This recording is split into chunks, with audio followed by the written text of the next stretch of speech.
Welcome to the episode where I light my startup on fire, metaphorically.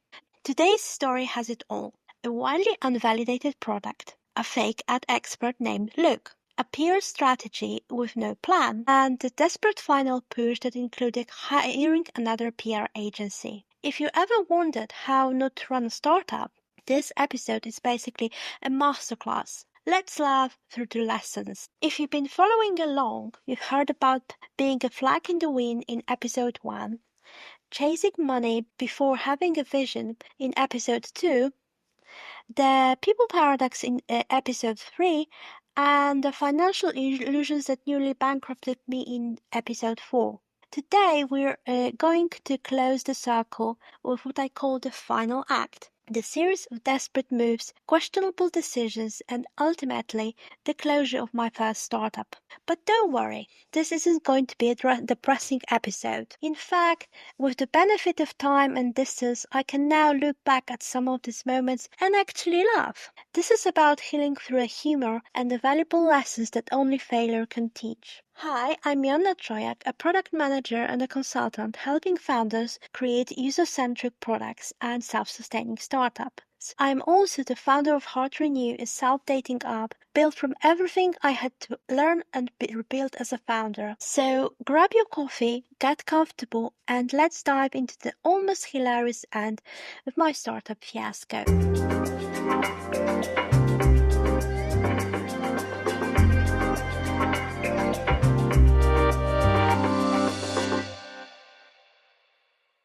After months of bleeding money and losing all sense of stability, I finally suggested what should have been obvious from the beginning. Maybe we should try to sell something, anything really, just to generate some revenue. Our team brainstormed and came up with the idea of launching an online course. Why not, right? Everyone was doing it, so we had a direction, sort of. But here's where the thing started to unravel even further.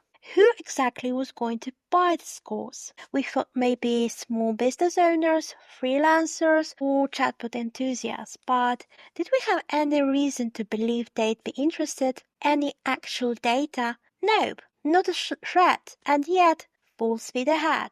This approach goes against everything experts recommend. According to a CB Insights, no market need is the number one reason startups fail, accounting for 45% of failures. Harvard Business School study found that startups that pivot once or twice before finding product market fit raise 2.5 times more money and 3.6 times better user growth. But we weren't interested in data or best practices at that point. We were in survival mode, rushing around for any solution that might save us. It's like we were drowning and growing at anything that floated by, without checking if it was a life preserver or just a piece of driftwood. What's fascinating to me now is how we managed to skip the most fundamental step in product development, validating that anyone actually wanted what you were building. It's the entrepreneurial equivalent of throwing a party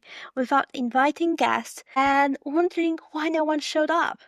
With our completely unvalidated course idea in hand, we moved on to marketing. We decided to promote our course for Facebook, so we created a new fan page and even brought an ads expert, and I'm using air quotes very deliberately here. Let's call him Luke for the sake of this story. Now, Luke's strategy was, let's say, questionable at best. Instead of growing our page with helpful, engaging content to build an audience that might actually be interested in our course, he jumped straight into hard sell posts. And we all know that nobody likes them. Buy this course, it's amazing, blah blah blah blah blah.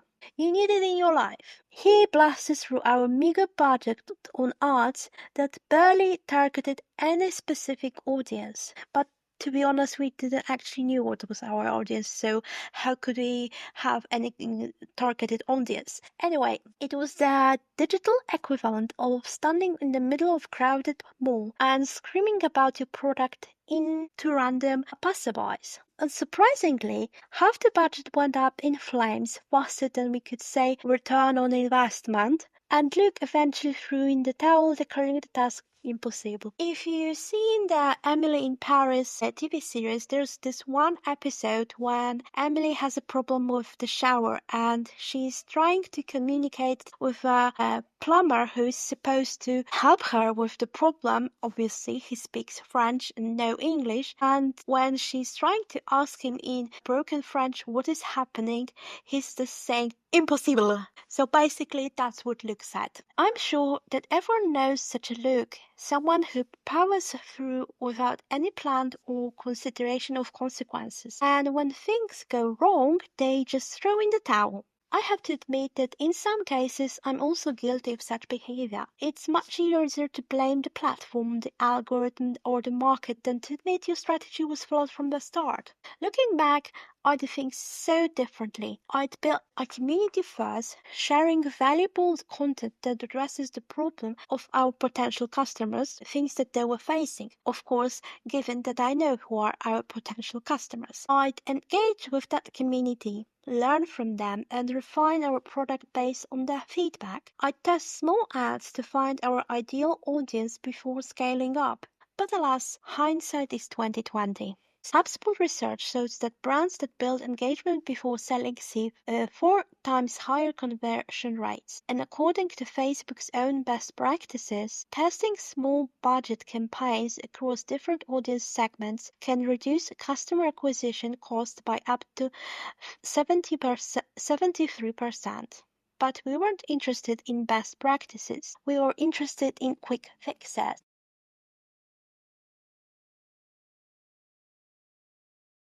Our Facebook campaign floundering like a fish out of water, we thought, well, maybe we just need a solid website to boost sales.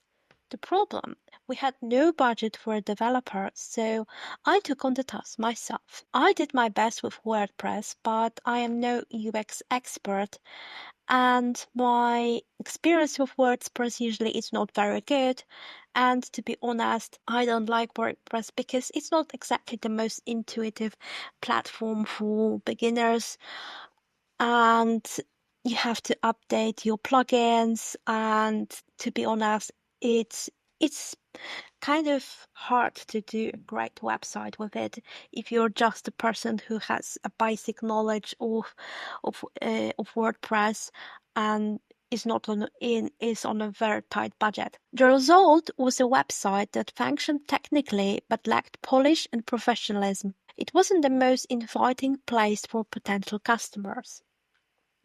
I remember spending late nights wrestling with plugins that wouldn't cooperate, trying to make elements align properly, and getting increasingly frustrated with that things wouldn't look the way I envisioned. It was like trying to build a house with only a hammer and some duct tape. Technically possible, but the results aren't going to win any architectural awards. But sure, it's gonna take some creativity.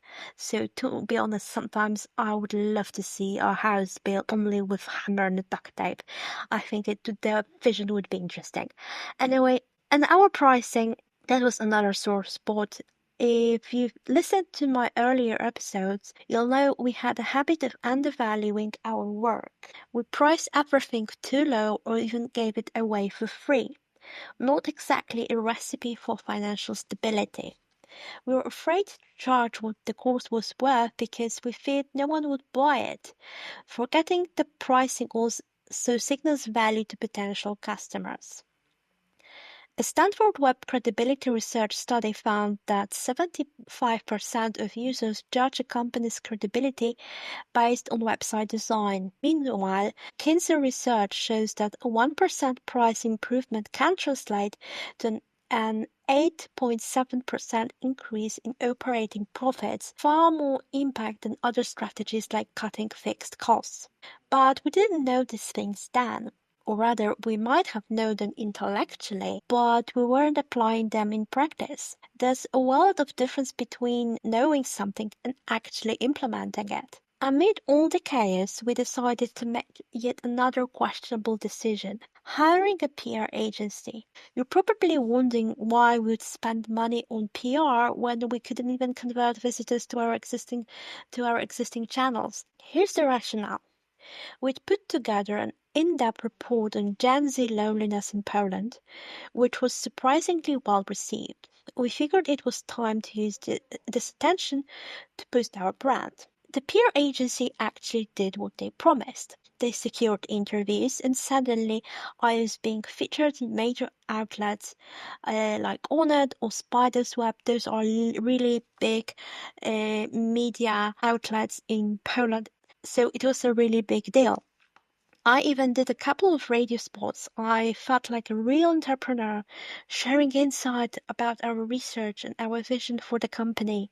It was exciting and validating in a way nothing else had been up to that point. But here's the kicker. This media exposure didn't translate into sales or sustainable growth. Our beta app downloads were pitiful, and while our social media following did spike temporarily, most new followers were journalists and media professionals, not potential customers. It was like being the most popular person at a party where no one is interested in what you're selling. Lesson learned. Publicity without a strategic funnel is like pouring water into a leaky bucket. You might feel good temporarily as the water level rises, but without a way to plug the holes, you'll end up dry again soon enough. McGrath's State of PR report reveals that while 73% of PR professionals consider securing media coverage a success, only 25% directly tie it to business outcomes. Similarly, Nissan's 2023 Global Comms report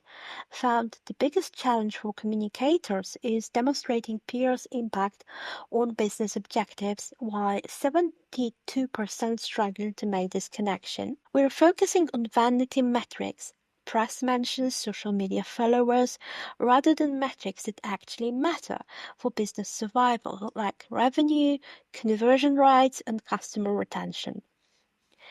It felt good to see my name in print. I must say that it did, but it didn't keep the lights on in the long run. With our backs against the wall and the end clear in sight, we made our final desperate move, hiring another PA agency. This time, they'd promised they'd help us find investors by running a new series of articles. If you're facepalming right now, I don't blame you. I'm facepalming right along with you as I record this decision. Looking back, I'm embarrassed that we believed more press would magically attract investors. We had no traction, no proven business model, no clear path to profitability. But surely investors would line up if we just got a few more articles written about us. Spoiler alert, they didn't, because investors are not stupid and they want to earn money. So how can you earn money when you just have a media coverage? You really can't. In reality, we'd have been better off networking on LinkedIn or attending industry events to make actual connections with potential investors. But we were desperate, and desperation makes you believe in magic solutions. It's like a drowning person who thinks they see land on the horizon when it's just a mirage. According to Crunchbase data, only 12% of pre-seed investments come from cold outreach or press coverage. Most successful fundraising, over 60%, comes through warm introductions and network connections. The 500 Startups Playbook recommends founders spend at least 20 to 30 hours per week on investor networking during fundraising periods.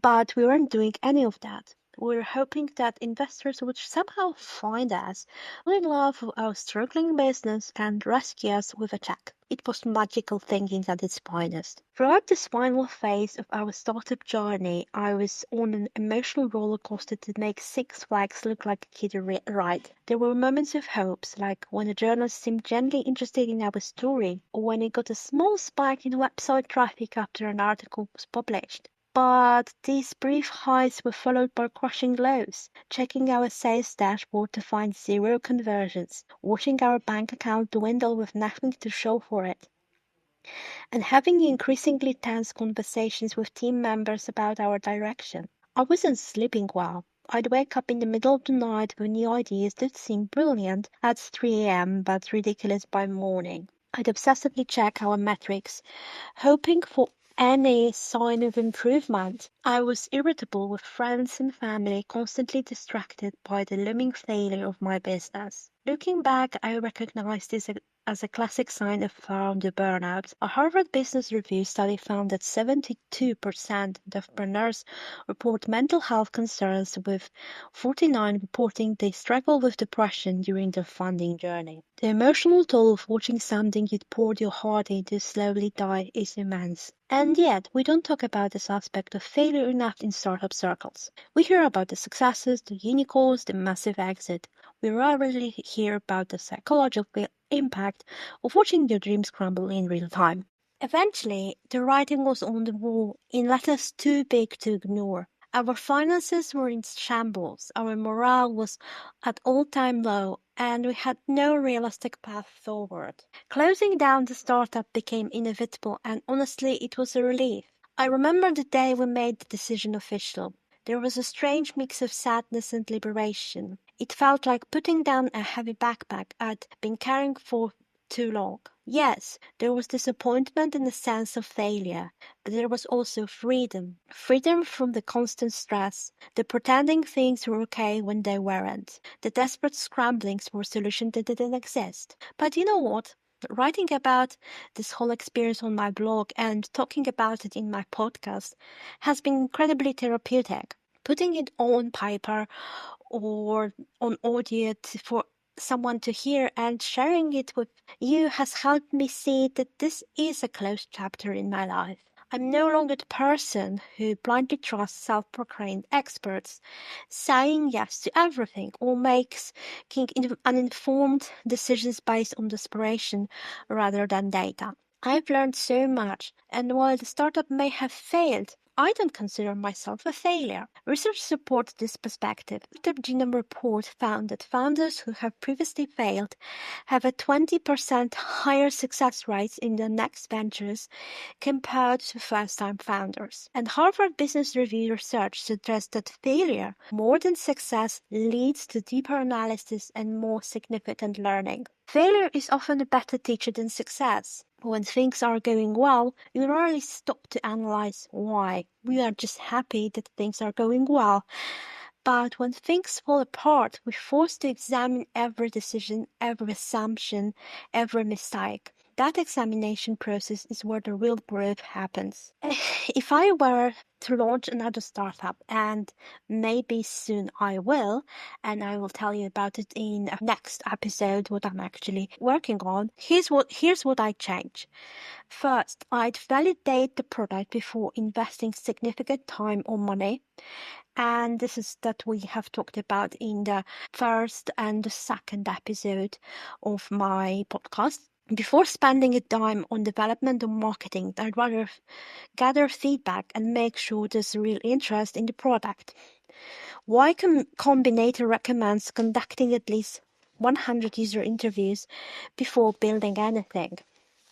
Similarly, the Lean Startup methodology emphasizes building a minimal viable product MVP, test assumptions with minimal resources. I'd talk to potential customers, run small experiments, and be willing to pivot based on what I learn. I'd make sure I'm solving the real problem that people care about to pay for the solution. Second, I'd build an audience gradually instead of jumping straight into sales. I'd share educational and engaging content to build trust and establish credibility in my niche. The Content Marketing Institute reports that companies with blogs generate 67% more leads than those without. Our social media strategy suggests spending 80% of your content on providing value on only 20% on promotion. This approach takes longer, but it creates a foundation of trust and engagement that makes selling much easier when you do launch a product. After all, people buy from brands.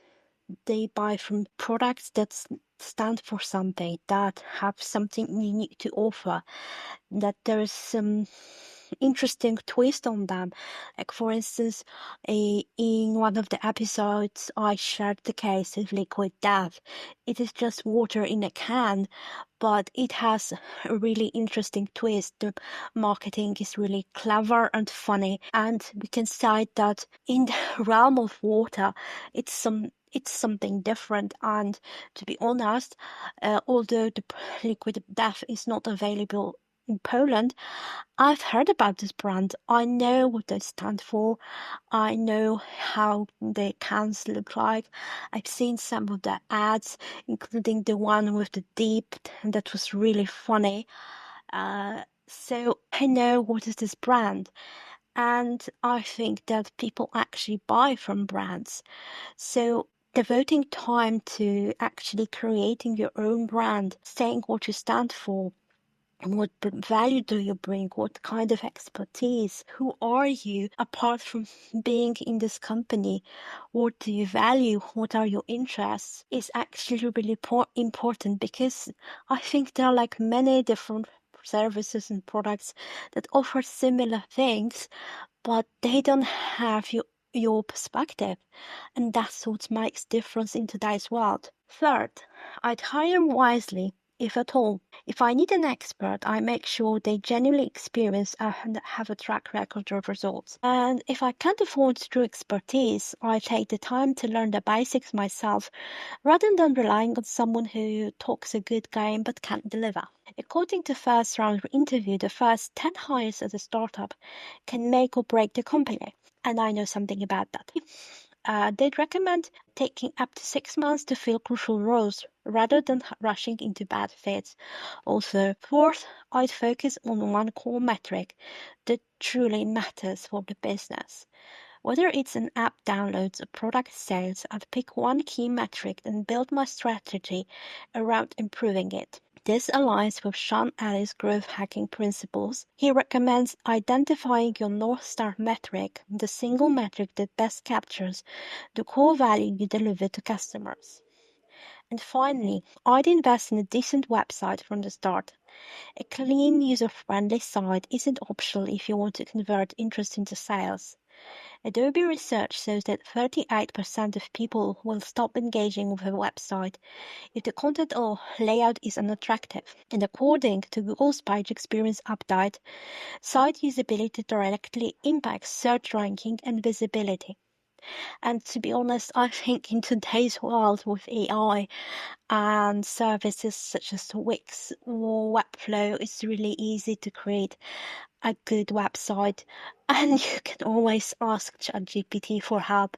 I know that I have asked Chat for help in many design problems, and actually it's quite useful because I'm not a designer, and it helped me create something that is clean, useful, and kind of attractive. One of the most surprising aspects of the whole experience has been discovering the unexpected gifts that came from failure. Yes, failing hurts. It was humbling, often embarrassing, and certainly not the outcome I wanted. But it also gave me gifts I couldn't have received any other way. Failure gave me clarity about what I'm good at and what I'm not. It taught me to recognize my blind spot and to seek help in those areas. It showed me who my true friends are, the ones who stuck around, supported me, even when I wasn't the successful entrepreneur I hoped to be. Failure stripped away my ego and forced me to confront my own limitations. It made me more empathetic to others who are struggling. It gave me stories to tell and lessons to share that might help someone else avoid the same pitfalls. Perhaps most importantly, failure showed me that I'm more resilient than I thought. I survived that failure. I'm still here and I'm still building, so clearly I'm stronger than I thought. The business died, but I didn't. And not only did I survive, but I've been able to reflect, learn, and grow from the experience. That knowledge that I can face failure and come out of the other side is invaluable. In the end, the startup failure wasn't a disaster. It felt like at the time. It was a brutal, humbling learning experience that gave me tools and insight I'll carry forward. I'm no longer haunted by those mistakes. In fact, I can laugh about some of them now. So if you're out there knee deep in your own startup struggles, know that failure doesn't define you. It's just part of the journey. Embrace the mess, learn from it, and keep moving forward. This mindset is backed by science. Stanford psychologist Carol Dweck research on growth mindset shows that viewing failure as an opportunity to grow creates resilience and greater success in the long run. And a University of Chicago study found that entrepreneurs who'd experienced previous failures were more likely to succeed in subsequent ventures. They had a 65% higher success rate than those who'd never failed. Failure is not the opposite of success. It's part of success. Almost every successful entrepreneur has a story of failure that shaped them, taught them, and ultimately contributed to their eventual success. Your failures don't define you. What you do with those failures does. As we wrap up this 5-part series on my startup journey, I want to thank you for coming along for the ride. Sharing these stories hasn't always been easy, but it's been incredibly valuable, both as a way to process my own experience and hopefully as a way to help others avoid some of the same pitfalls. The entrepreneurial path is rarely a straight line. It's full of twists, turns, detours, and yes, sometimes dead ends. But each step of the journey shapes us, teaches us, and prepares us for what's next. I don't know what the future holds for my entrepreneurial journey. Maybe I'll launch another startup, and maybe soon I will. Who knows? You will find out about it in the next episode. But nevertheless, I will be armed with the lessons I've learned. Maybe join someone else's venture, bringing my hard-won wisdom to their team. Or maybe I'll find a completely different path. But whatever comes next, I know I'm better equipped to face it because of this experience. Even the painful parts, especially the painful parts. If there's one message I hope you take away from this series, it's this: be gentle with yourself as you navigate the entrepreneurial path. It's okay to make mistakes. It's okay to fail. It's even okay to laugh at yourself sometimes. I know that I do, and to be honest, it makes me feel better. But what matters is that you keep learning, keep growing, and keep moving forward. This is Founder Unfiltered. Thanks for listening to this series of lessons, and I'll catch you next time with a brand new topic.